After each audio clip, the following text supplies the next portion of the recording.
Hey, fellow entrepreneur. If you've recently started a business and you're going through the motions of setting up all the things that a typical business needs, you might be feeling a bit overwhelmed by the sheer amount of the things to do, to be, and it can get really kind of daunting at first, right? Or maybe you're thinking of starting a business, but you don't know quite where to start. I just want to say that's absolutely normal and you are not alone in this journey. There's so many resources you can tap into, and this is one of the reasons why I created this video. My name is Rumiana Nyati, and I'm a founder of Coach Write Speak.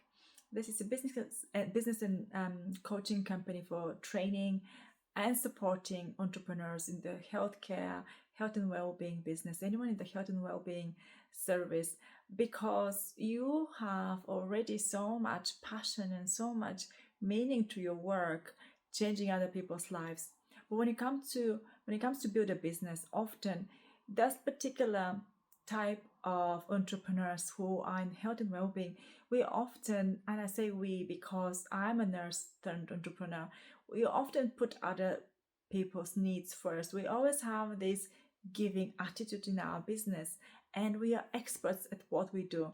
But when it comes to business, it's difficult to do that switch, and it's difficult to know how do you actually monetize from your amazing expertise, from your knowledge and talent and the qualifications that you've worked so hard to get. So today's day 3, and I'm talking about money and pricing. If you've started a business, it's really a common question to ask: how do I charge? How much do I charge? And payment itself and the sales process can feel really kind of a bit of an off-putting topic. And I know this from experience, but I just want to kind of demystify few common questions that keep showing up as a pattern with all the women that I network with, all the women that I've been working with, my clients, amazing clients. They kind of get stuck at this level quite, it's a typical a blockage for anyone who is starting to ask for money for their service, as opposed to if you've been being paid as an employee, if you had a paycheck every month and now you're having to go and sell yourself or sell your service to get paid for. So the first most common question is, how much do they charge? And this is really unique to the type of business you do, and it's really linked to the type of service and how you've packaged that service. One thing I would answer to this question is, I encourage clients to focus on creating the solution for a big problem and putting all the value in that, and then the price comes as a result of the value they've put. So really it's about the value you bring first, and that could be the determining factor of how much you charge. But I'd always say avoid charging per hour and look at how you can turn a standard service, into a packaged offer that is full in with value, filled in with value, and really delivers that solution to the client. And if you're offering a solution that is really valuable and solves a big costly problem, then you're really at a position to price your service on a higher level. Do I need to invest money to start? Yes, you do, but not necessarily in your business, but in yourself. And what do I mean by that? If you're just a service provider who is starting, especially on online business, you don't necessarily need to invest money in a fancy website, a funnel, a logo, or so to speak, but you do need to invest in yourself to get a simple business roadmap, business plan, and having that support and clarity on what is it that you're selling, what is that you're offering, who is your market, what's your route to market, and all those things that are really crucial. And then if you try to do it by yourself, you can stall and you can really end up spinning wheels. So it's not necessarily that you need to pour a lot of money necessarily in setting up the business, unless if you have overheads and you've got to set up maybe a place where you're going to be working from. But even before that, investing in yourself, getting someone to help you accelerate at those early stages, get that clarity and confidence in what you're doing, so then you can really build from there.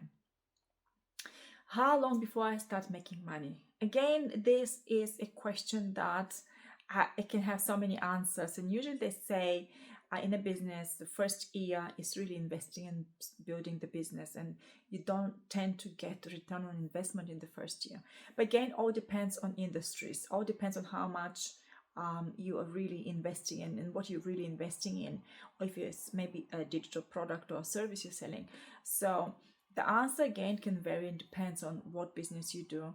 And as long as you have someone who is competent in finances, get a good bookkeeper who can help you sit down and have a discussion on your financials right from the start, so you get to understand where you're starting from, but most importantly, where you're going and what would that look like maybe in the first year.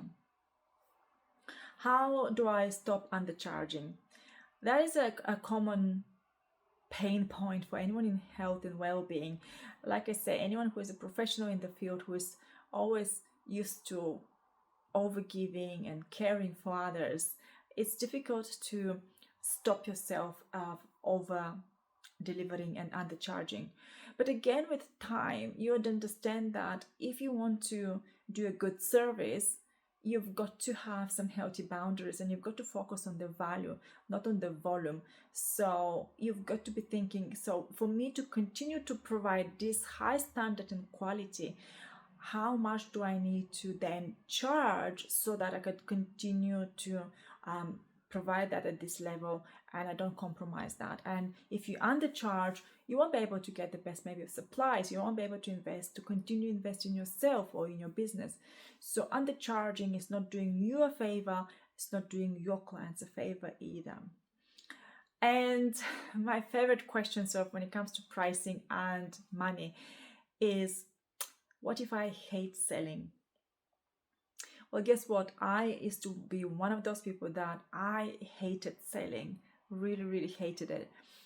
Up until I had this big aha moment that actually serving your clients, caring for clients, you can only do that if you sell. So ultimately, that makes selling caring. If you care enough for your clients, if you're passionate about your work, use that as an anchor. Use that as a mindset when you go about talking about your service, talking about the transformation, talking about the solution you deliver. You're not selling, really. You are caring for the people's well-being. You're caring for them getting better results. You're caring them shifting something and getting better physically, mentally, emotionally, whatever way you're delivering your service, or whoever you're delivering your service for. So selling becomes serving, selling becomes caring. I hope those little short answers to the 5 questions in money and pricing has helped you to kind of see things from a different angle and get the confidence to caringly sell your service, price yourself accordingly to the value you deliver, and actually add more to that, because I'm pretty sure that if you are in the health and well-being business, you go way beyond of delivering that value to your clients, and they deserve the best from you, and you deserve to show up as your best, and the way to do that is to get paid for your service. Thank you so much for watching this, and I would love to connect with you on social media. LinkedIn, I post regularly, I give more insights on the business topic.